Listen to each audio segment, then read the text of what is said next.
Hey, what's going on?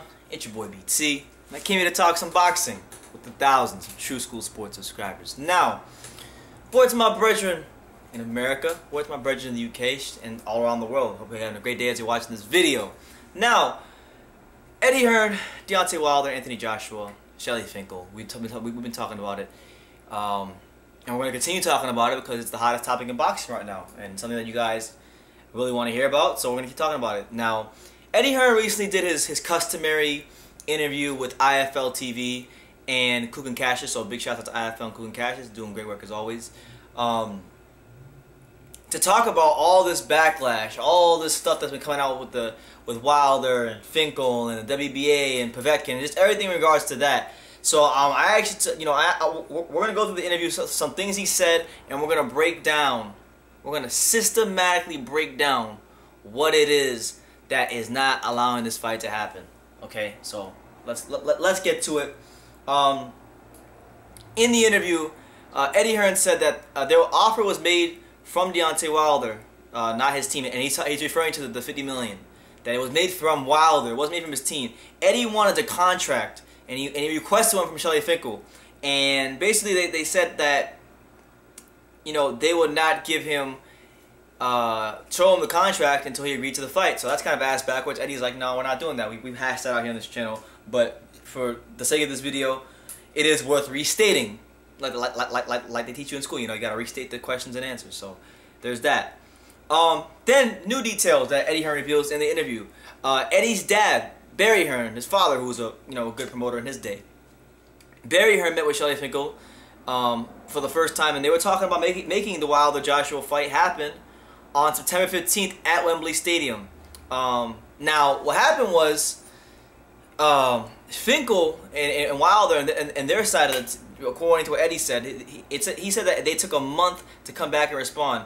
Maybe they were waiting for Eddie to sign the fight with Povetkin, because there was no action, there was no intent to make the fight. That was the point he was trying to say there. Now, interesting. June 9th, now, what really where a lot of this stems from is the $50 million, and it stems from this perceived notion that Eddie has already had this fight signed with Povetkin and the WBA and all that stuff. And Eddie's already came out and said that no, there was no signed contract with Povetkin or the WBA and all that stuff. The offer is still very fair. But here's what Eddie disclosed, okay? And he pointed this out. I did the research for myself, and the timelines match up really, really well. Okay, June 9th, Frank Warren, who's Eddie's rival promoter over there in England, he came out after Tyson Fury's return fight, and he said that Joshua is fighting Alexander Povetkin.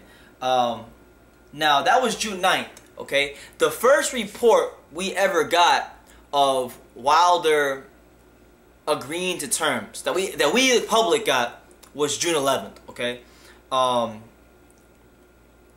No fight with Povetkin was signed at that point, as there was no fight with Povetkin signed to this point. There's been no formal announcement of a Povetkin Joshua fight, even with all the stuff going on. Okay, even with the offers and all this stuff, there's been no formal announcement of my bottom lip is freaking hurting, so I'm having a hard time pronouncing words. There's been no formal announcement of Povetkin fighting Joshua, and basically it's given Wilder time and his team time to accept the fight that they already verbally agreed to. So if Frank Warren came out on June 9th, you got to look at it like this. If Frank Warren comes out on June 9th and says, well, Joshua's fighting Povetkin, right? Wilder's team can use that and trick the public, and that's what I think is happening here. June 9th, that was stated by Frank Warren. June 11th, Wilder agrees to terms, and then 2 weeks pass by, and no contract is signed. No contract is signed. There's no formal announcement of Joshua Wilder happening. There's no press conference. There's no reports suggesting or saying that Wilder Joshua is happening on this day, at this time, at this venue.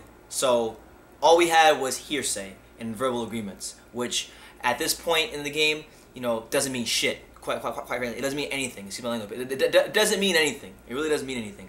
So that's that. And again, I reiterate again, there was no formal agreement for Povetkin to fight Joshua then, and there still isn't one now, and the offer is still on the table.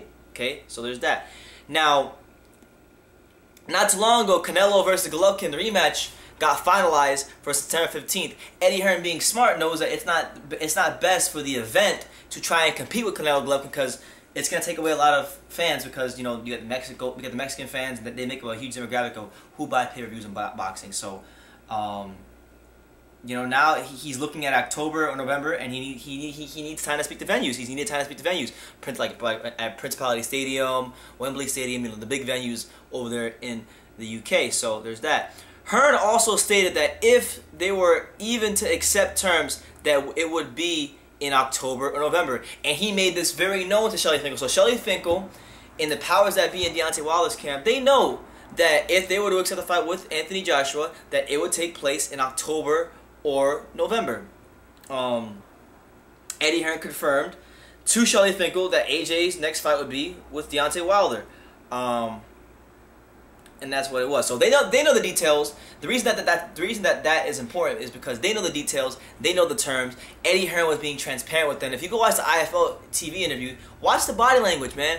Like, if you know about body language and you can read that kind of stuff, like, it doesn't always mean everything, but look how Eddie Hearn is talking. He's speaking from a place of knowledge, from a place of like he's recalling everything that's happened pretty clearly, and he looks very believable. So I mean, he could be lying. It's not against Eddie Hearn to lie, or any promoter for that matter. But I'm just saying, I'm just going off of what we can see and what we know. We don't know what's going on behind the scenes. But all we can go on is on what's reported and the fighters' track records, and that's it. So there's that. Now Eddie made an interesting point. He said that the nail in the coffin, as far as for this fight happening, where Finkel and Wilder's team went wrong, the nail in the coffin came when there was an interview on that he did with Darren Raphael of ESPN. You know what? Nah, never mind. I won't read it to you guys. I probably should though. You know, let me get my computer. Let's read it. I'm gonna read you guys some of this contract, and we're gonna pick this apart slowly but surely. Hold on. Basically, Eddie Hearn stated that a big problem with what happened and why things fell apart was because of this interview that Shelly Finkel did with Darren Raphael, a very prominent writer at ESPN. Hold on. Let's see.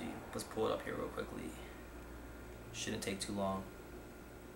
ESPN. Okay. Hold on. Stupid internet.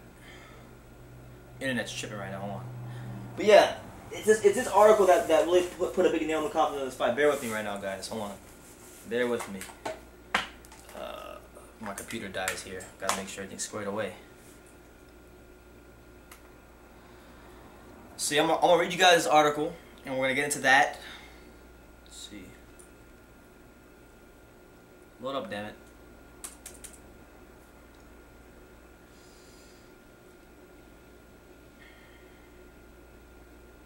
Okay, so the article came out on June the 26th. So you guys gotta remember, right? Let's do the timelines. June 9th, Frank Warren comes out, and Frank Warren says that Joshua's fighting Povetkin next. He has sources that believe that have told him that. Okay, then you have Wilder verbally agreeing to terms on the 11th. Okay, so there's that. So this article came out on the 26th. On the 26th. So by this point, at least, you already know that Shelly Finkel and Wilder's team, they had that contract, because you can't verbally agree to terms for a contract if you don't have the contract. So they've had the contract for 15 days roughly, at least, 2 weeks, 15 days, somewhere around that range. They've had it for that amount of time. Now, they've had it for a week. After having it for a week, Shelly Finkel does an interview with Darren Raphael, and basically he states that Wilder is ready to sign the contract now. And then he says right here, he says, I quote, "I'm sending him back the contract with a couple of notes. Hopefully there is no problem, and we'll sign right after the changes are made." Now, I find it very fishy that Finkel wouldn't even disclose what those details were. He alluded to them as small changes, but I'm just saying, like, you had 2 weeks, like you think about it. Let's think logically here, because I know a lot of Deontay Wilder fans, boxing fans right now, are having a hard time thinking logically. The contract, the terms were agreed on June the 11th. Okay, this article came out on June the 26th. So why are you talking about making small changes 2 weeks after you got the contract? You know, if you get a contract, you read it over, it should take you no more than 3-4 days max. You get it back to them, and even that might be a little bit excessive. So, you know, there's that. Eddie Hearn in the article, and Eddie Hearn in that same article said that, I quote, "We made them an offer firstly, and they didn't even reply. They made us an offer. We asked to see a contract. They refused to send one. We made another offer. After nearly 4 weeks, they accepted and asked for a contract, and we sent them one. If they want to fight, they will sign it." I can't quite make out whether people are lying to Deontay about the negotiations or he's just completely deluded. I saw an interview with him on Sunday saying he's actually two people, Deontay Wilder and the Bronze Bomber. So I'm siding with the deluded. It's not complicated. We set out the terms of the deal. We put it in a contract and we sent it to him. He has now had the contract for a week. There was absolutely zero urgency from Deontay and his team, other than posting silly Instagram videos. The proof is in the resumes, and at this stage, I believe Deontay and his team do not want this fight. And that's pretty much it. So he was saying that back on the 26th. It's the 29th now.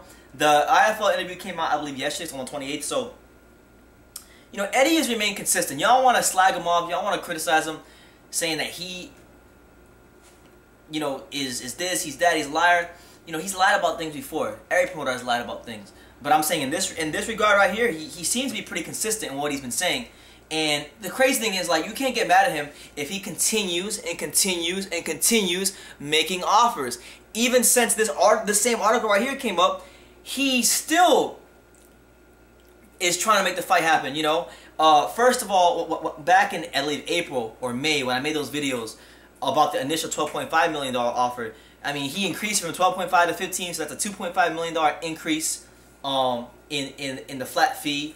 Then now he's offering him an additional fight for $5 million against whoever he wants. He can even fight a bum. So that's 2 fights, $20 million. Man, that's a lot of money.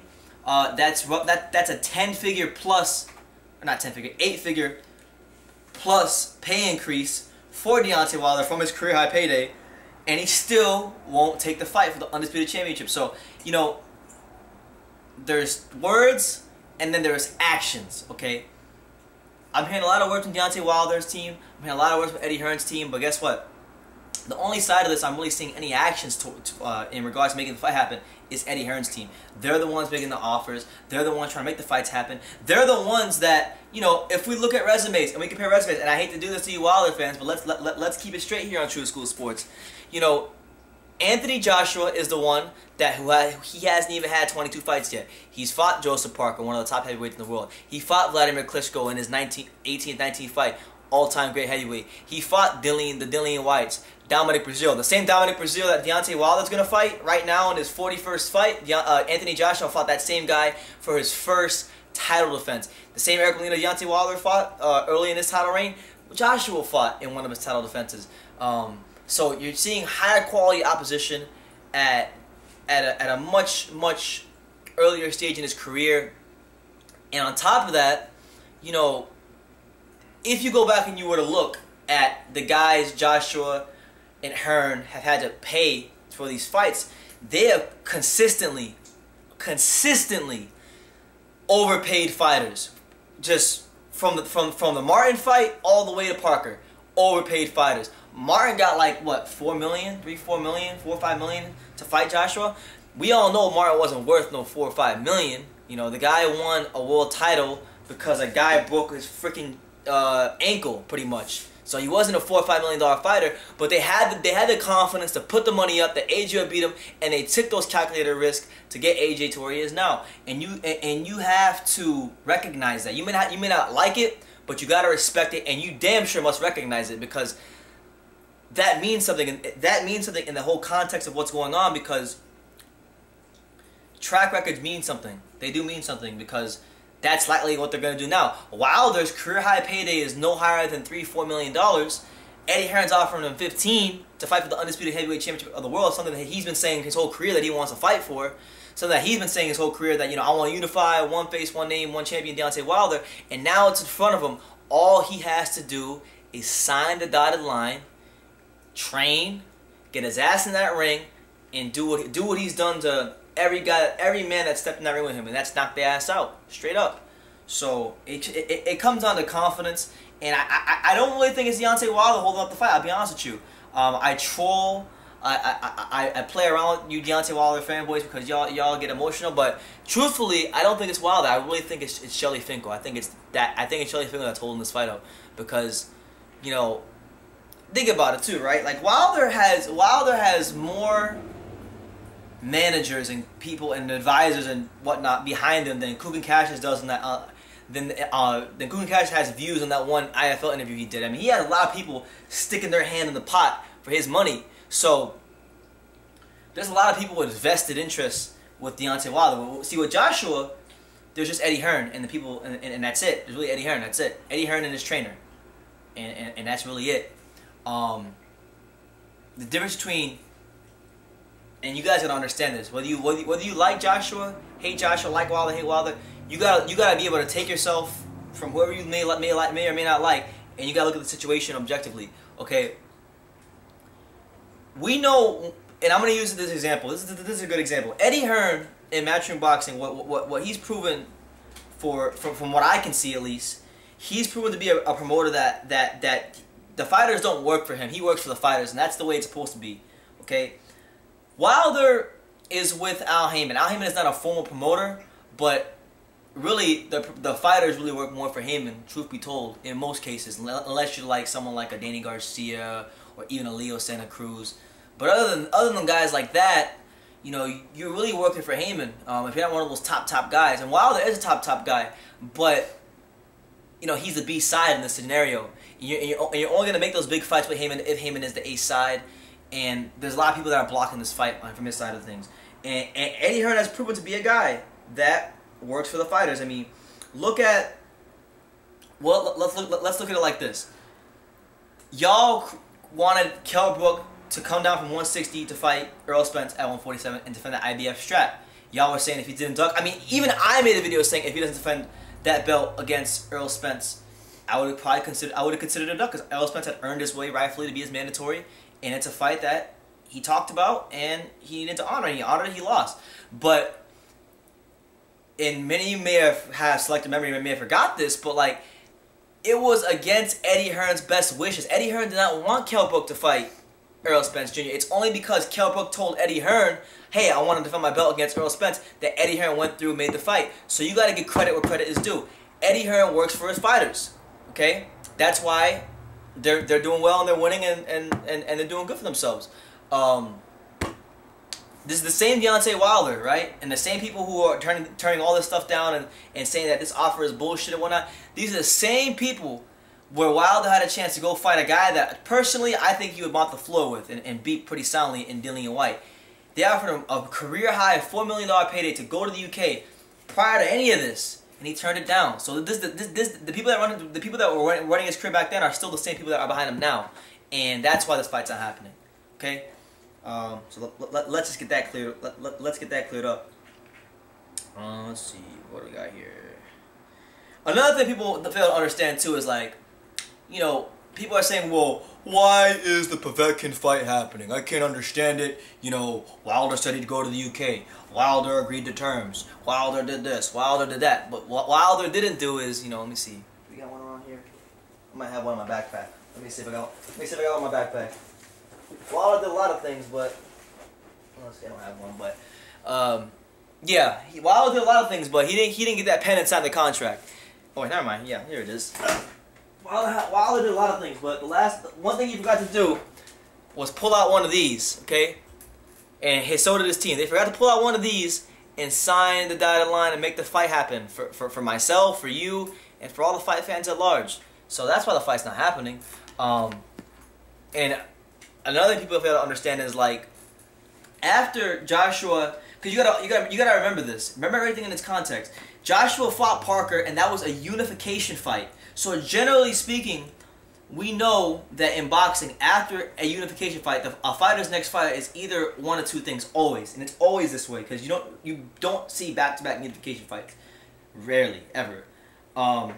It's either A, you get a voluntary, you fight whoever you want, or B, if you have three or four belts, then one of the sanctioning bodies always enforces a mandatory on you. That's how it works in boxing. Okay.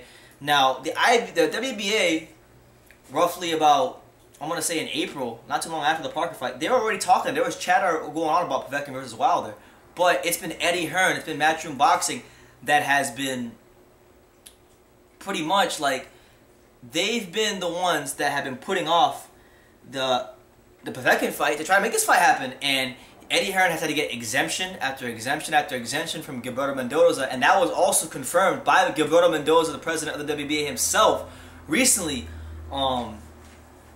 And that's what's happening. So now, because Wilder is reluctant to pull out his pen and make the fight happen, and his team is reluctant to sign the fight, pull out one of these right here and make the fight happen, Joshua can't wait on Wilder. If they want to maintain that possibility of fighting for undisputed, the show must go on with or without Wilder. So with that being said, man, he's gonna have to fight Povetkin, and guess what? Povetkin's gonna be a dangerous fight for him because Povetkin's still a top heavyweight. I know it's a much different level of caliber of fighter, but you saw the punching power this man still possesses when he knocked the hell out of Derek Price in what was one of the most brutal knockouts of the year last year. So Joshua, he's in for a tough fight with Povetkin. It's another opponent, like I said in my other video, that Wilder chose not to fight, and that's what it is, man. You also got to factor in, like, again, resumes. What have these guys done in their careers? And Wilder was a world champion. He had about a year and some change head start to being a world champion before Joshua was even in the picture as far as being a champion, and really didn't do much. In 22 fights, Joshua is, if he does go through and fight Povetkin, he will have fought the following names. He's beaten the following except Povetkin, but he will have fought, Joseph Parker, Carlos Takam, Vladimir Klitschko, Dillian White, Dominic Brazil, and then you can add Povetkin to that list once they get that fight signed and squared away. So he's out here. He's taking the risk. He's fighting the biggest and best names the heavyweight division has to offer. He gave us one of the modern day classics in heavyweight boxing history when he beat Vladimir Klitschko at Wembley Stadium, and he's really awoken the heavyweight division. And you guys gotta look at it. You guys gotta look at things as they are. They're trying to make this fight happen. It's Wilder's team. It really is Wilder's team that is not making this fight happen because they've taken exemptions. They made him multiple offers, and it just seems like no offer seems to be good enough. And another indication that tells me that Wilder's team isn't trying to make this fight happen. They've stated everything that's wrong, that the offers are bullshit. But I've yet to hear them say, well, okay, if they gave us this, or if they changed this in the contract, then the fight would get made. They've not said that. They've not said that. They've been very secretive. They took 2 weeks to respond to Eddie Hearn. And it's just overall, it really is a crock. It is a crock. It's a crock of crap from Shelly Finkel, Deontay Wilder, Al Heyman, and all the parties involved over there. But for the sake of the fight fans, I don't want this to become another Riddick Bowe Lennox Lewis situation. This is a great fight. And we're going to talk more about the boxing aspect of this in the upcoming Joshua Wilder videos. But this is a great fight. I want the fight fans to have it. I feel like boxing needs this. Sport needs this. And I'll be very, very pissed if this fight doesn't happen because of Deontay Wilder and Shelly. Not Deontay Wilder, because I don't think it's him. But Shelly Finkel. So that's my video. Pretty much just going through the Eddie Hearn interview. Let me know what you guys think in the comments down below. Just what do you think about this?